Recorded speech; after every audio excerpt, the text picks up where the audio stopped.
हमारा मान लो यहाँ पर ब्राउज़र है और ये हमारी CSS की फाइल है, HTML की फाइल है और JS की फाइल है।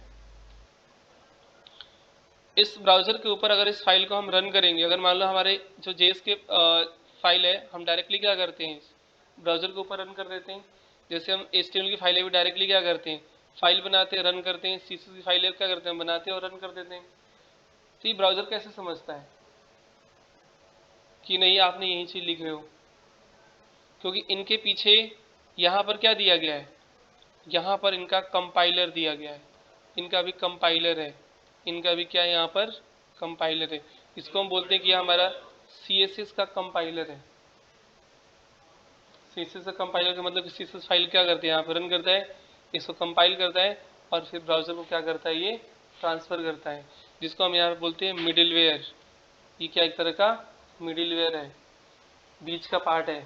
जैसे ट्रांसलेटर होते हैं ना, ट्रांसलेटर कैसे समझते हैं, क्या करते हैं, मान लो यहाँ पर आपको आप मान लो आप यहाँ पे खड़ा कर दिया जाए और यहाँ पे एक नाइजीरियन को खड़ा कर दिया जाए, तो आपकी भाषा समझ जाएगा वो? तो कैसे समझेगा बताओ?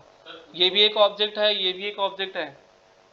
इसकी भाषा ये नहीं समझ पा रहे हैं और इनकी भाषा ये नहीं समझ पा रहे हैं, तो बीच में क्या आएगा, एक ट्रांसलेटर आएगा, मिडिलवेयर आएगा। उसको मिडिलवेयर बोल सकते हैं, एप्लीकेशन में उसको मिडिलवेयर बोला जाता है, ठीक है, या कंपाइलर बोला जाता है। तो ये क्या करेगा कि इनकी भाषा को लेगा, यहाँ पर कंपाइल करेगा और फिर इनके लैंग्वेज में क्या कर देगा, ट्रांसलेट करके उनको बता देगा। तो जो हम यहाँ पर HTML CSS या JS जो भी हम कोड लिखते हैं, इसको हम यहाँ पर बोलते हैं कि यह हमारा एक असेंबली लैंग्वेज है। कौन सी लैंग्वेज है ये? असेंबली लैंग्वेज है, असेंबली लैंग्वेज है। हम यहाँ पर असेंबली लैंग्वेज में लिखते हैं और जब हम पेज पे रन कराते हैं, ब्राउज़र पे रन कराते हैं, तो इसको कंपाइल करता है किसमें, बाइनरी में, या जो भी आपका ब्राउज़र का जो एक अंडरस्टैंडिंग उसका जो लैंग्वेज होगा उसमें कन्वर्ट होता है और फिर इसको हम यहाँ पर फाइल को ये रन करता है। रन करने के बाद ये ऑटोमेटिकली जो आउटपुट यहाँ पर देगा वो भी आपका एक असेंबली लैंग्वेज में ही देता है।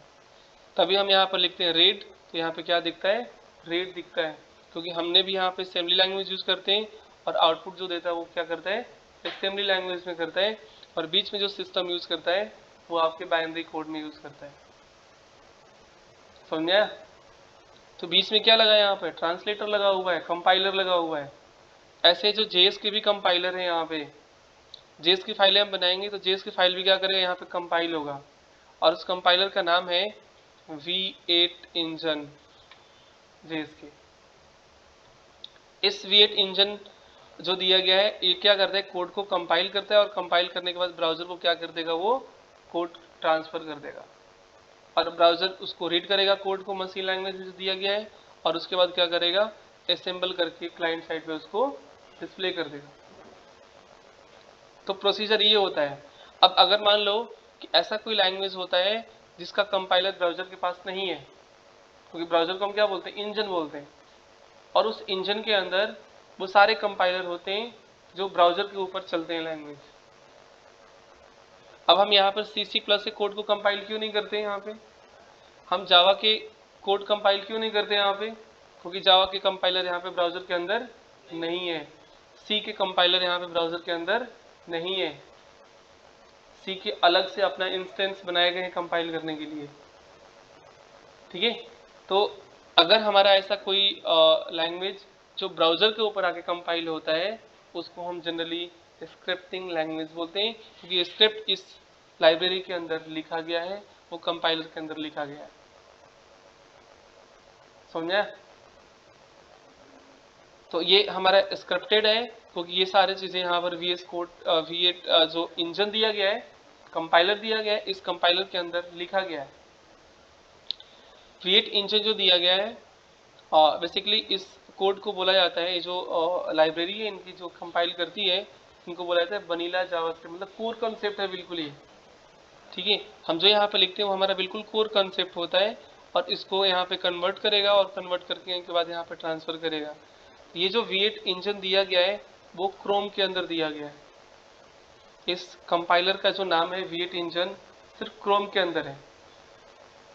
अगर ये मोजिला के अंदर जाते हैं तो इस कंपाइलर का नाम कुछ अलग होगा। अगर हम इंटरनेट एक्सप्लोरर में जाते हैं तो इस कंपाइलर का नाम कुछ अलग होगा।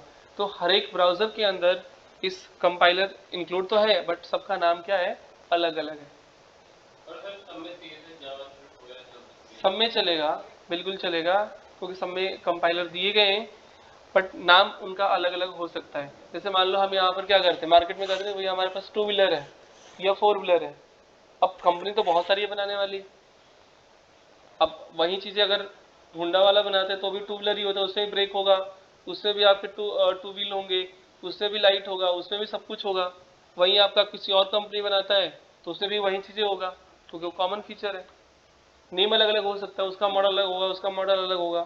तो वैसे ही जो दिया गया है कि जो जेएस की फाइलें हमारी कंपाइल होगी, वो कंपाइलर सबके अंदर सेम ही होंगे, बट उस कंपाइलर के नेम अलग अलग हो सकते हैं। गूगल क्रोम ने उसको विएट नाम दिया है, मोजिला ने शायद उसको टॉम किट ऐसे कुछ नाम दिया है, ठीक है। इंटरनेट एक्सप्लोरर ने उसको कुछ मंकी ऐसे कुछ नाम करके दिया गया है, अब देख लेना उसको। तो अलग अलग नेम है, बट सारे का काम क्या है, सेम ही है। समझ में आया? तो ये चीज़ें यहाँ पर दिए हैं, तो हमें यहाँ पर दिया गया है। तो यहाँ पर जिसका कोड, जिसका कंपाइलर होगा वही कोड यहाँ पर रन होगा, जिसका कंपाइलर नहीं होगा वो कोड यहाँ पर रन नहीं होगा। ठीक है, समझ में आ रहे? ये लो, ये